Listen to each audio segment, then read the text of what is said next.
madaming mga Pilipino talaga walang bahay dahil hindi abot kaya. Wala po silang pagkakataon umutang. Dahil magkano ba talaga ang kailangan para magkaroon po ng isang disenteng bahay po o isang Pilipinong pamilya? Kung titingnan mo ang, di ba, ang sinasabi natin, ang mga pabahay, different places in the country. Merong Metro Manila, may probinsya, lahat-lahat. Yes. Pag-usapan na natin muna yung Metro Manila kasi dito marami, yung NCR. Pag sa NCR ka nagtayo ng bahay, dapat in-city. Kasi In-city, dati, yes. nagre-relocate tayo sa outside Malalayo. Metro Manila. Wala Nagbabalikan, silang di ba? trabaho. Correct. Ang daming reklamo para sa atin dyan. So wala rin, parang hindi natatapos yung problema ng housing. Paglipat, squat ulit na squat settler ulit. uli sila lahat. Yeah. Kasi lumalayo sa trabaho. Kaya ang standing order ng boss, ng aming presidente, ang sabi niya, pumali sana, wag natin ilayo sila sa trabaho at sa mga paaralan. So, pag ganun ang order, in-city. Yeah. Kasi dito lahat ng trabaho. So, gumawa kami ng paraan para gumawa ng housing sa loob ng city. So, nakita namin yung vertical na talaga. Yeah, kailangan talaga. Kailangan iligay mo na sa vertical. So, Dahil kulang na sa lupa dito, no? Dito sa NCR. Oo. so, ang problema pa dyan, affordability. Siyempre, mataas ang presyo ng bahay. Tapos pag mataas ang presyo ng bahay, paano may ibibigay sa mahirap yung in-city? Ang mahal ng bahay. Ang mahal ng kondo nga lang nakakatira sa kondo, yung may pera lang, di ba? Pero paano yung mahihirap, makakatikim ba ng kondo yan? So, nakaisip kami ng 4PH.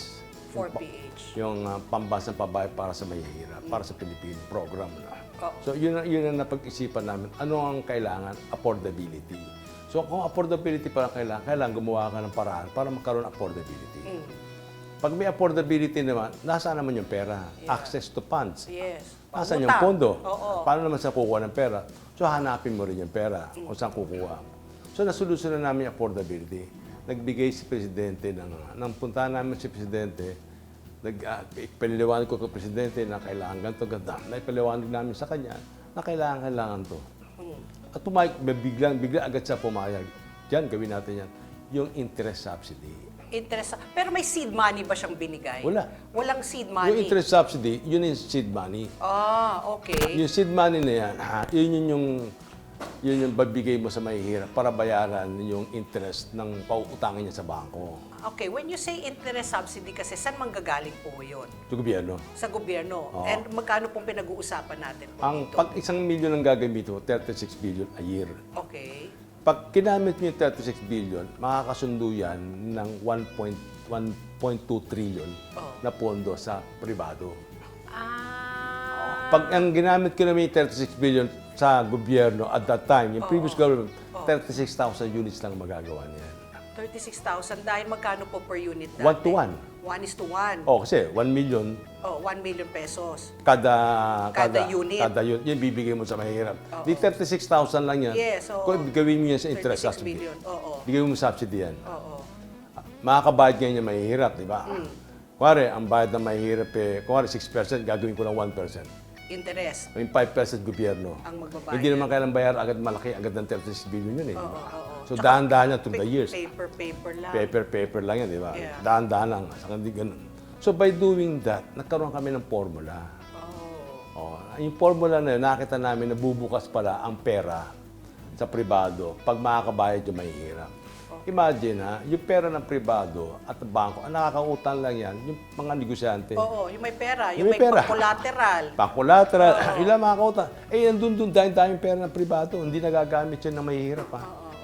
Si Presidente Marcos nag-iisip paano maka-access yung mahihirap para sa mga pondong yan. Yan ang kailangan magamit din natin. Kasi yun ang walang katapusan na pondo eh. Kasi lahat ng pondo yan, lahat ng uutangin na sa ibabalik natin uli sa bangko eh. Di ba?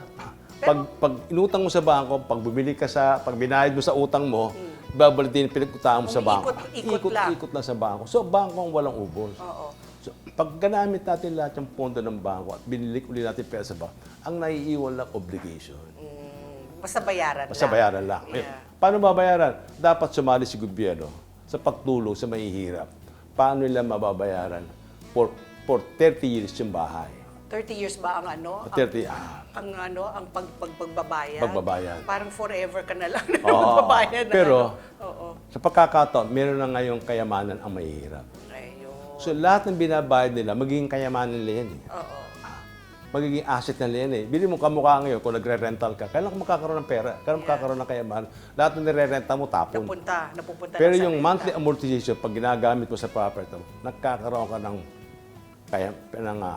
properties. Property. So, Sec, yung mga 1 million homes a year, achievable po ho yan ba? Sa tingin mo? Okay, ganito yan Realistically? realistic, mahihirapan kami. Pero pinipilit talaga yan. Pagsabay-sabay. Kasi kamukha niya na. Kasi itong bagong formula to Yeah. ng pabahay. Hindi naman talaga magagawa to kung yung previous administration. So gumagawa lang tayo ng solusyon. Oo. Ibig sabihin, yung solusyon nito, pantapos sa programa ng problema ng backlog. Okay. Hindi ko sinasabing matatapos namin yung 6 million. 6 million. Sinasabi, At least maumpisahan. maumpisahan at matatapos. Oo. Eventually. Eventually matatapos. Kung hindi matapos sa panahon ng ating presidente, at least binabigay si presidente na pang-subsidy para sa mahihirap para matapos yung 6 million na bahay. Let's get together. Sunnet 25. Sunnet 25.